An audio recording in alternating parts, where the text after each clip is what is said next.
आज का मुद्दा देश की आर्थिक स्थिति को बताता है। किस तरीके से यही प्रधानमंत्री देश में रुपए की कीमत से प्रधानमंत्री की साख को कंपेयर किया करते थे। उन्हीं के शासनकाल में पिछले 11 सालों में रुपए की कीमत में 35% से ज्यादा गिरावट हो चुकी है। ये एक रिमार्केबल अचीवमेंट है जो प्रधानमंत्री की क्रेडिट में है। अब आप समझिए कि उनकी साख बढ़ी है, घटी है, या रुपए की कीमत घटी है। ये देश के लोगों के ऊपर निर्भर करता है कि वो इसको किस तरीके से रीड करते हैं। देखिए, कुछ ऐसे पैमाने हैं जो मैं आपके साथ शेयर करना चाहूंगा। आईएमएफ हमारे देश की सरकार करती क्या है? हमारे देश की सरकार डेटा के साथ प्ले करती है, और इसी को मद्देनजर रखते हुए अभी 3 दिन पहले आईएमएफ ने जो रिपोर्ट दी है उसमें हिंदुस्तान को सी कैटेगरी में रखा हुआ है। ये बताने की कोशिश करी गई है कि हम फेक डेटा को लोगों के सामने प्रोपेगेट कर रहे हैं। जो हमारे जीडीपी के नंबर है वो फेक है। वो जिन डेटा के ऊपर बेस्ड है वो डेटा रेलेवेंट नहीं है। 2011 के बाद से यहाँ पे सेंसेक्स नहीं हुआ है। पर कैपिटा इनकम की बात करें तो हम सब सहारन अफ्रीकन कंट्रीज से भी नीचे जा चुके हैं।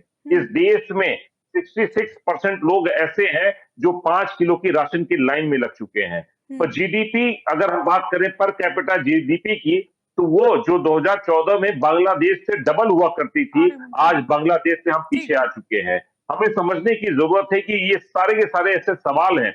आज वैश्विक परिस्थिति की बात करी जाती है। रिद्धि जी, मैं इनको फिर से याद दिलाना चाहूंगा कि 2014 के पहले मनमोहन सिंह जी एक अर्थशास्त्री के तौर पर किस तरीके से हिंदुस्तान की अर्थव्यवस्था को संभाल रहे थे, उसका सबसे ज्यादा जीवंत उदाहरण ये है कि जो वैश्विक मार्केट में जो तेल के एक बैरल की कीमत $120 हुआ करती थी, वो उस समय भी देश में पेट्रोल की कीमत 60 रुपए के आसपास थी।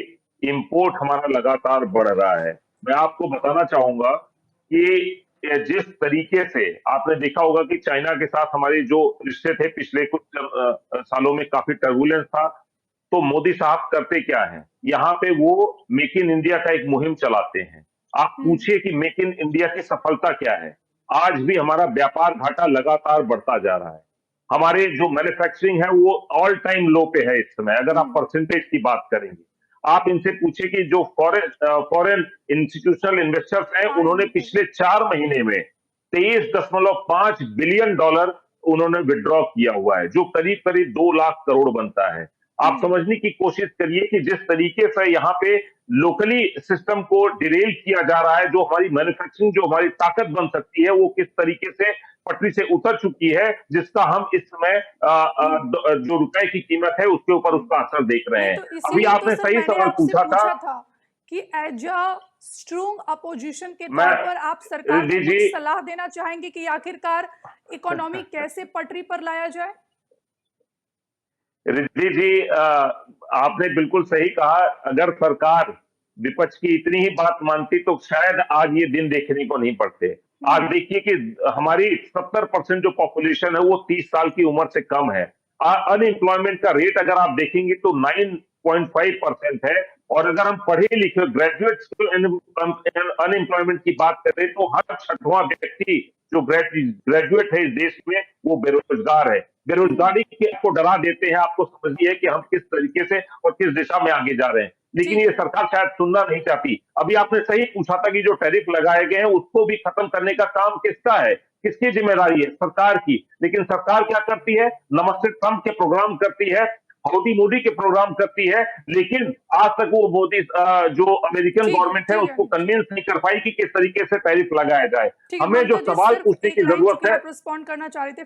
हमसे जुड़े रहने के लिए हमारे YouTube चैनल को सब्सक्राइब करें और नई वीडियो की नोटिफिकेशन के लिए बेल आइकॉन को दबाएं।